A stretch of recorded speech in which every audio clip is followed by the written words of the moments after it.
Find unit digit in 4 power 29 power 30 minus 4 power 30 power 29. ఇలా ఇచ్చినప్పుడు first మీరు 4 power చూడండి అండ్ ఇక్కడ కూడా 4 పవర్ చూడండి. 4కి పవర్ ఆడ్ ఉంటే మనకు యూనిట్ డిజిట్ అనేది 4 వస్తుంది. 4కి పవర్ ఈవెన్ ఉంటే యూనిట్ డిజిట్ అనేది 6 వస్తుంది. సో ఇక్కడ 4కి 29 అనేది ఆడ్ కాబట్టి 4 మైనస్ 4కి పవర్ 30 కాబట్టి ఈవెన్ కాబట్టి unit digit 6. So 4 minus 6 equal to -2. So ఎప్పుడైనా సరే మనకి యూనిట్ డిజిట్ అనేది -2 ఉండదు కాబట్టి -2కి మనం ఎప్పుడైనా సరే +10 యాడ్ చేయాలి. ఓకే, అప్పుడు మనకు 8 వస్తుంది. అదే యూనిట్ డిజిట్ అవుతుంది. ఒకవేళ మైనస్లో రాకపోతే ప్లస్లో వచ్చింది అనుకోండి, అదే మనకి యూనిట్ డిజిట్ అవుతుంది.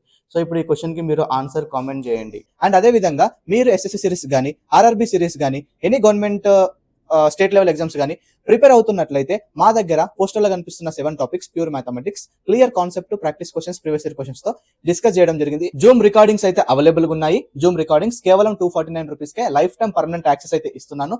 ఇంట్రెస్ట్ ఉంటే స్క్రీన్ పైన కనిపిస్తున్న వాట్సాప్ నెంబర్ కి ప్యూర్ మ్యాథ్స్ అని మెసేజ్ చేయండి. లైఫ్ టైం యాక్సెస్ పొందండి. Thank you so much.